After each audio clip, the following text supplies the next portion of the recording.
Assalamualaikum warahmatullahi wabarakatuh. Perkenalkan, nama saya Nuril Iza Livianto dengan NIM 2212181036 dari kelas S1 Teknik Elektro E Reguler Sore dengan dosen Bapak Reza Hidayat. Di sini saya akan menjelaskan tentang mata kuliah Sistem Telekomunikasi dengan materi kuis terakhir yaitu PCM atau Pulse Code Modulation. Pulse Code Modulation sendiri atau PCM atau modulasi kode pulsa adalah salah satu teknik memproses suatu sinyal analog menjadi sinyal digital melalui kode-kode pulsa. Proses utama pada sistem PCM diantaranya proses sampling, quantizing, coding, dan decoding.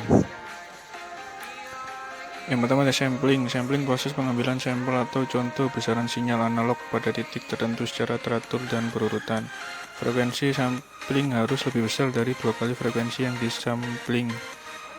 Sekurang-kurangnya memperoleh puncak dan lembah. Teorema Nyquist. Hasil penyamplingan berupa PAM atau Pulse Amplitude Modulation.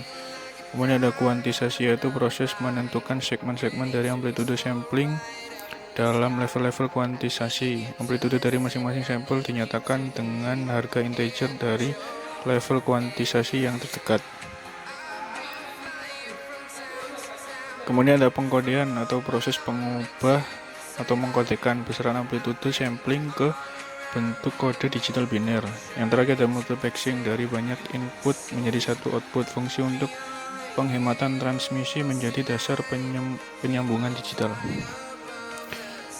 Berikut ada blok diagram dari PCM. Pada gambar A ditunjukkan diagram blok proses pengiriman pada PCM, diantaranya filter atau low pass filter, sampler, quantizer, dan coder. Pada tahap pertama, sinyal input analog dengan frekuensi FM masih bercampur dengan noise atau sinyal lain yang berfrekuensi lebih tinggi. Untuk menghasilkan sinyal-sinyal yang tidak diinginkan atau noise tersebut, digunakan LPF atau low pass filter seperti yang ditunjukkan pada gambar B. Setelah sinyal difilter, selanjutnya adalah pengambilan sampel seperti yang ditunjukkan pada gambar A dan C. Frekuensi sampling Fs harus lebih besar atau sama dengan 2 kali frekuensi sinyal informasi. Fs lebih besar dari 2 Fm, sesuai dengan teorema Nyquist. Sinyal output sampel disebut sinyal PAM atau Pulse Amplitude Modulation. Dan sinyal PAM tersebut yang merupakan potongan dari sinyal aslinya kemudian diberi nilai level sesuai dengan amplitude dari masing-masing sampel sinyal seperti gambar C. Jumlah pembagian level sinyal yang digunakan disesuaikan dengan jumlah bit yang diinginkan untuk pengkodean satu sampel sinyal PAM berdasarkan persamaan berikut. N sama dengan 2 pangkat N. N adalah jumlah level sampel yang diambil dan N adalah jumlah bit yang digunakan untuk mengkodekan satu sinyal PAM. Misalnya sinyal PAM tersebut akan dikodekan menjadi 4 bit, maka jumlah level yang akan diperoleh adalah N sama dengan 2 pangkat 4 sama dengan 16.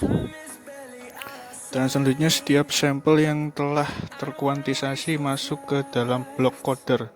Pada tahapan ini, sampel sinyal yang masih berbentuk analog dirubah menjadi biner dengan urutan serial. Coder sendiri dari 2 blok utama, yaitu A atau D converter yang berfungsi untuk merubah sinyal analog menjadi biner. Akan tetapi keluarannya masih dalam bentuk paralel seperti yang ditunjukkan pada gambar D. Karenanya dibutuhkan blok kedua berupa P atau S converter agar deretan biner menjadi serial. Dan pada penerima, yaitu gambar E, sinyal yang masuk telah mengalami peredaman dan kembali bercampur dengan berbagai sinyal lain yang tidak diinginkan atau noise. Selama proses pengiriman, hal ini merusak sinyal informasi sehingga akan lebih sulit untuk diproses. Karenanya sinyal harus diperbaiki terlebih dahulu dengan menggunakan regenerative repeater seperti yang ditunjukkan pada gambar E dan F. Selanjutnya, dengan menggunakan prinsip yang sama, deretan sinyal biner yang telah diperbaiki tersebut dirubah kembali menjadi bentuk analog melalui proses decoder. Sinyal yang masih merupakan deretan seri dirubah menjadi paralel dan dikonversikan ke analog, sehingga output decoder merupakan sinyal PAM seperti yang terlihat pada gambar E dan G. Sinyal PAM ini kemudian difilter dengan menggunakan LPF untuk mengembalikan menjadi sinyal informasi yang diinginkan.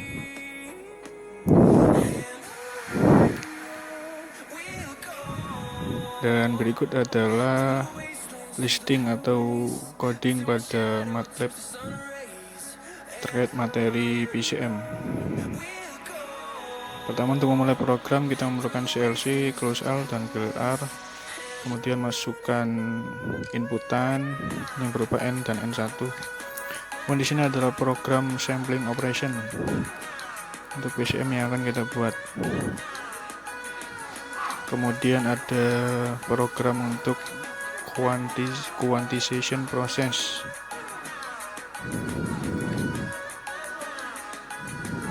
Berikut adalah tampilan programnya, dan berikut adalah tampilan dari encoding prosesnya, program untuk encoding proses. Dan yang terakhir, di sini saya akan menampilkan program untuk demodulation of PCM signal. Di sini saya akan mencoba untuk running program yang telah saya buat, dan di sini saya memakai nilai N untuk N bit sistem PCM sebesar 10 dan jumlah sampel dalam periode yaitu 20. Dan berikut adalah tampilan output dari program PCM pada MATLAB. Berikut adalah tampilan gelombang sinyal analog memiliki amplitude 10 sampai min 10 dengan time kurang lebih 40-an. Dan untuk tampilan sinyal samplingnya hampir sama, lebih spesifik menampilkan satu bukit dan satu lembah. Dan untuk sinyal kuantisasinya hampir sama dengan nilai sinyal sampling pada besaran amplitude dan time-nya. Dan untuk figur 2, berikut adalah tampilan dari sinyal encoded-nya, memiliki amplitude 3 sampai min 2 dengan time kurang lebih 100, dan bentuk sinyalnya yaitu bentuk digital, sinyal digital. Dan untuk sinyal demodulatornya memiliki amplitude 10 sampai minus 10 dengan time-nya kurang lebih 40-an, memiliki gambar sinyal seperti gambar sinyal analog, memiliki satu lambda yang terdiri dari satu bukit dan satu lembah. Sekian presentasi dari saya tentang PCM untuk mata kuliah sistem telekomunikasi. Jika terdapat salah kata, salah pembahasan, dan salah pengucapan, saya mohon maaf. Assalamualaikum warahmatullahi wabarakatuh.